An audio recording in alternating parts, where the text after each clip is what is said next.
Hello and good afternoon. My name is Jürgen Steinmetz, joining you from eTurbo News and the Breaking News Show in Honolulu.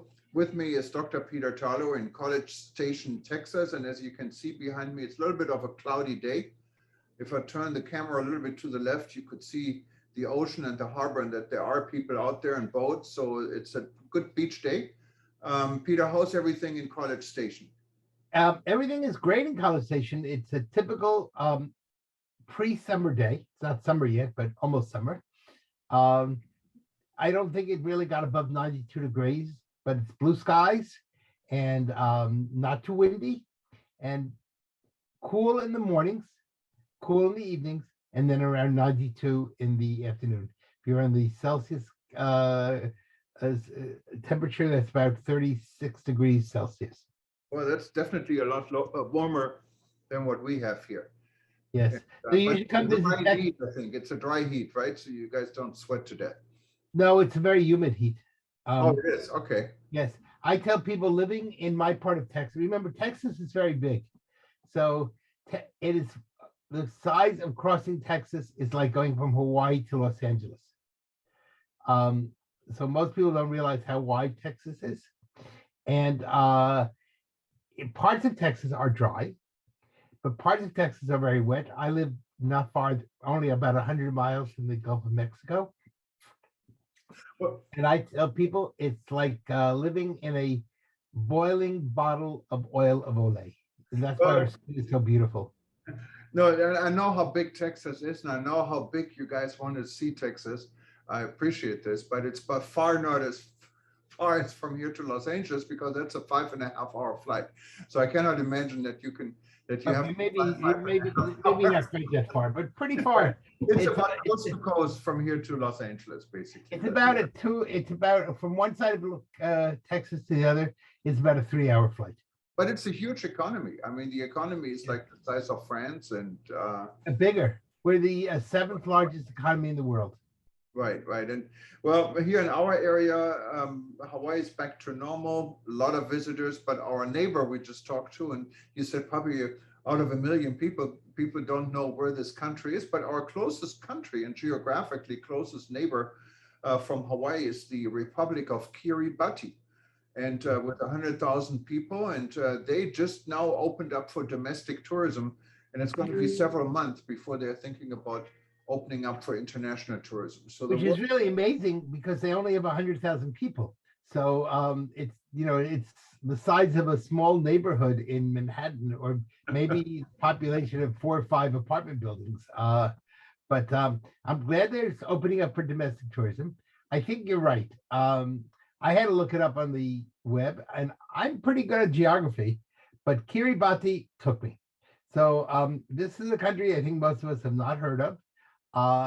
And if they're not open up for international tourism, which is 99.9999999% of the world, I guess we don't really need to know where they are, because most of us can't go there. Only domestic Kiribatians can visit each other.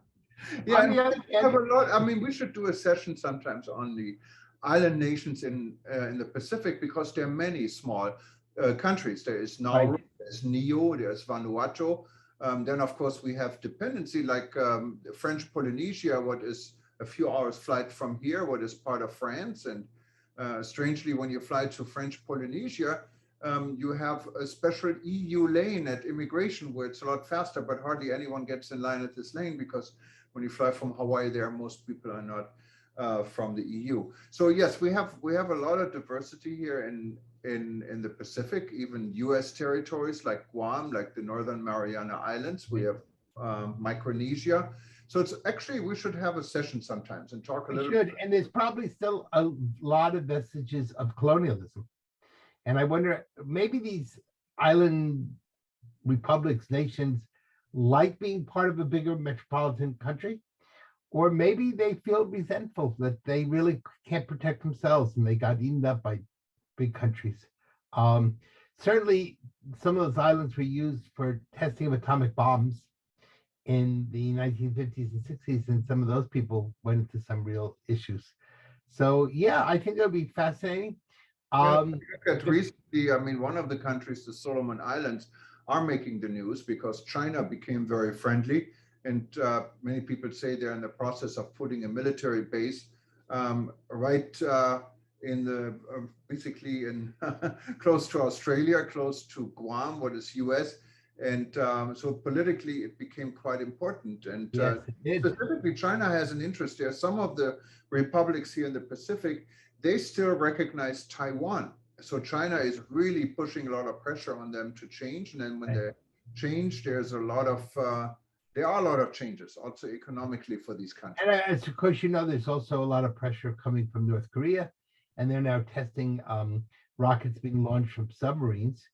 And they consistently, I don't think it'll happen tomorrow, but consistently talk about an attack on Hawaii and doing a better job of attacking Hawaii than the Japanese did in 1942.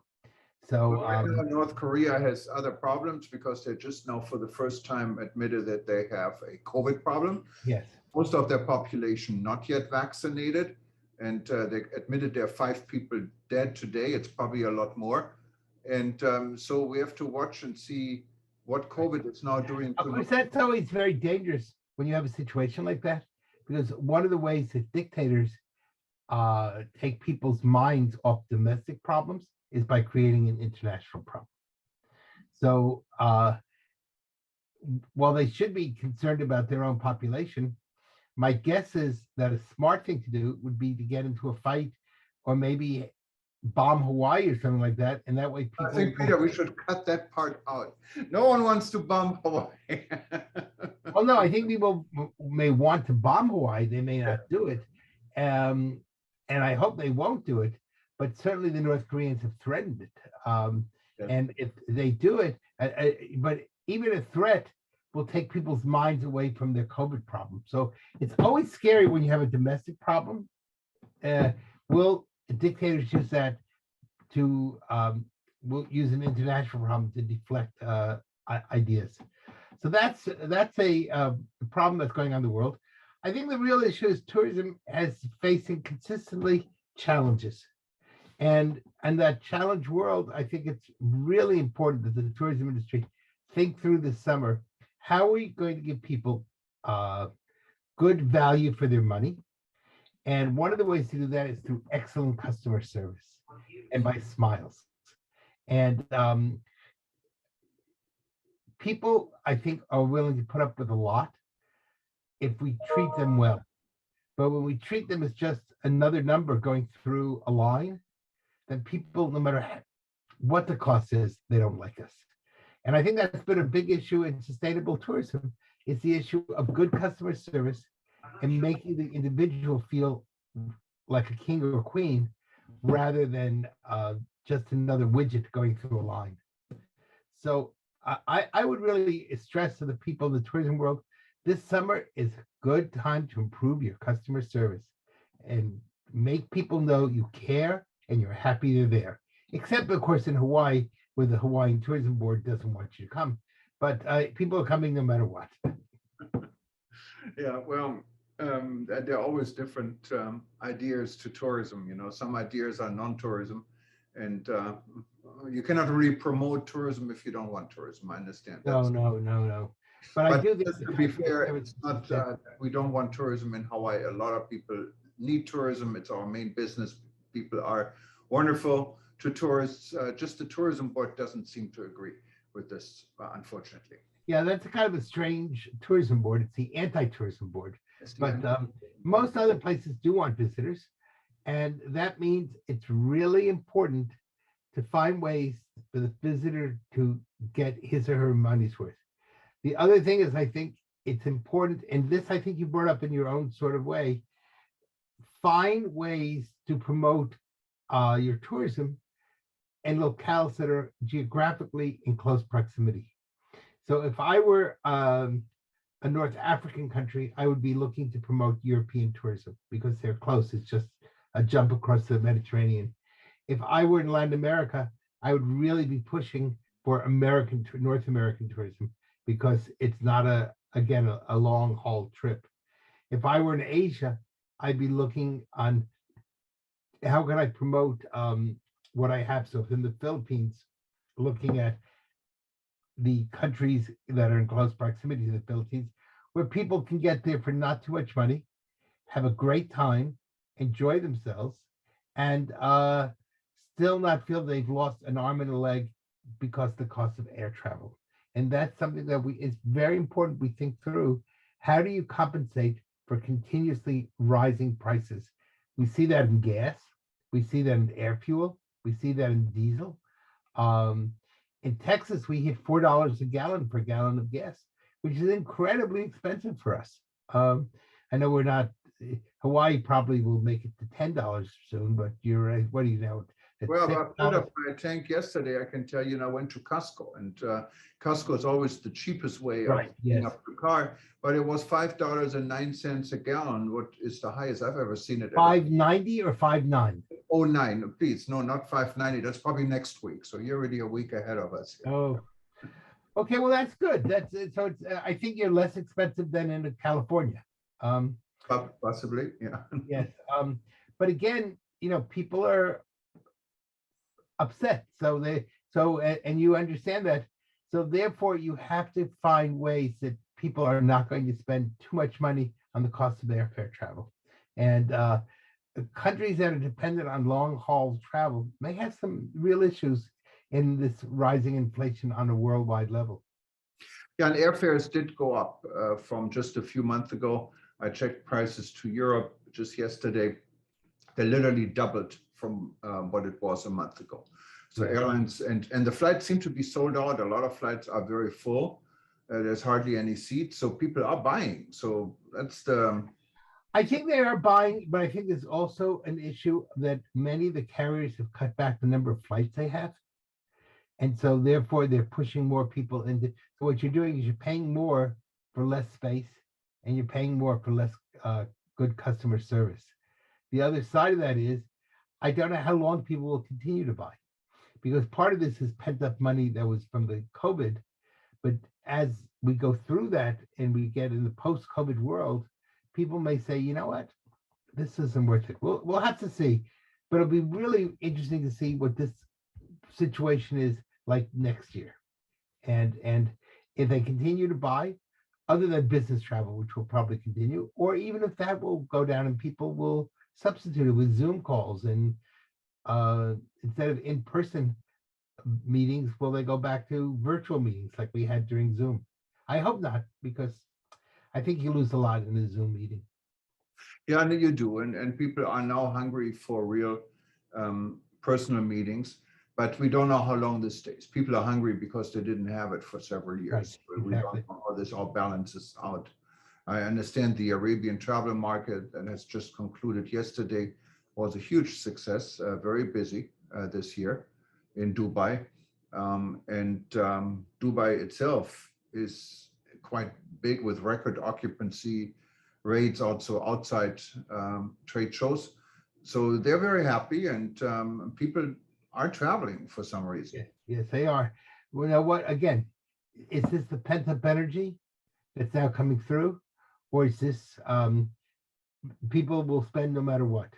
And that'll be an interesting thing to see. The other thing is that some of these trade shows, etc., are based to a great extent on people who have a fairly large income, and so they're able to afford these expenses. Now, what will happen as we see travel possibly peter out when it comes to middle class travel? I don't know. That's been a very important part of the travel market, and travel may become a luxury item only for the rich again. Well, we have to see. There are many markets in the world. There are many different economic situations. And now with the war going on, everything is completely uncertain. So it's going to be different news every day, I think, Peter. Yeah. I think you're right. Be interesting to see. Russia, of course, is threatening now Finland and Sweden. And we'll see if war breaks out in those countries. Or if it's a lot of bluster, but there's no real action behind the bluster, which would be hopefully what will happen.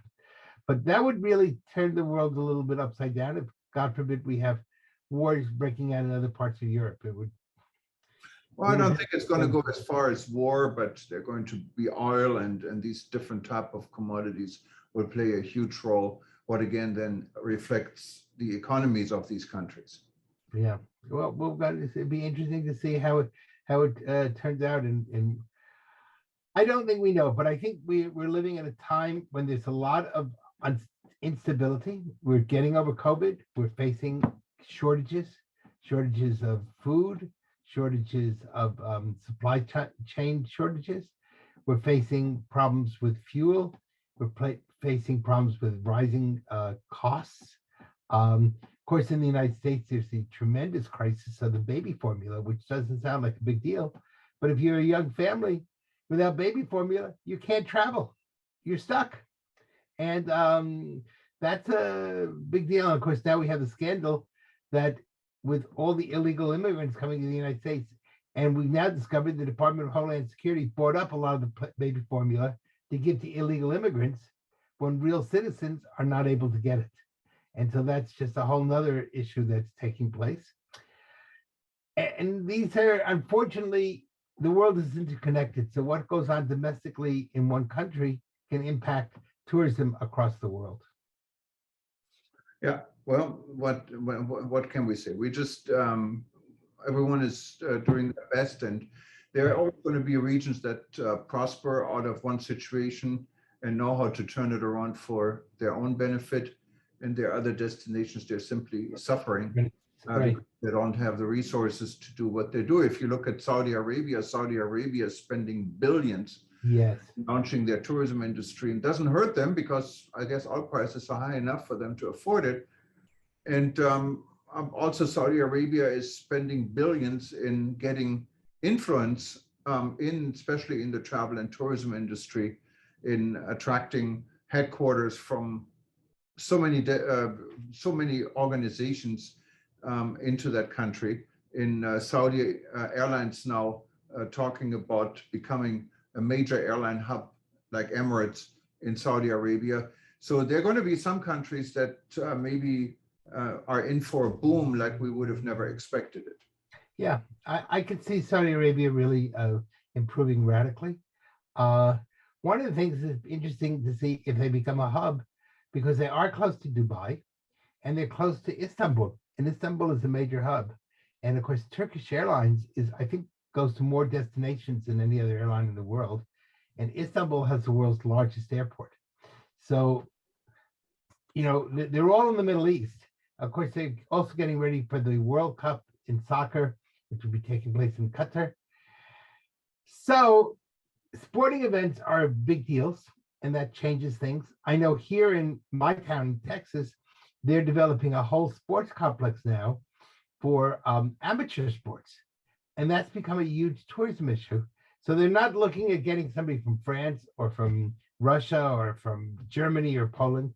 They're looking to get people from other states, but who want to come to play softball or volleyball.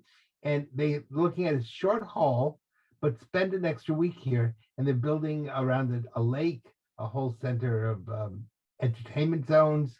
So that may be another model. In other words, don't look at the long haul, look at the short haul, and then take those places and utilize people from not just 200, 300, 400 miles away that can become a new source of revenue and income. And it also improves the local economy. Yeah, no, of course. And well, a lot going on in the world, and well, we're going to be looking for the latest and the news. You can always find it on eturbonews.com. And if you wanted to watch any of our breaking news shows, we now have a special website for this, breakingnewsshow.com. You can find this event and many others. And if you have any ideas, any things you'd like to discuss, just click on contact, let us know. And we may be able to invite you to one of our events, or even give you the microphone so you can tell the world what is relevant to you. And I think it would be really interesting if some of these smaller countries that people have not heard from, if they have a representative who'd like to be on the show, that would be great, because many of us have never heard of some of these places. And this would be really a lesson in geography and a lesson in tourism. So that'd be great. That'd be wonderful if one of their representatives would like to speak. Absolutely, and we can possibly arrange some of this. Well, All Peter, right. I hope you enjoy the rest of your afternoon, Yeah, or for me, it's evening, and for you, it's I guess it's afternoon. afternoon. Okay, so you have a good afternoon. I'm going to have a good evening, and I hope you have a good dinner. I had a great dinner, and look forward to speaking to you real soon. Thank you, Peter. Bye bye.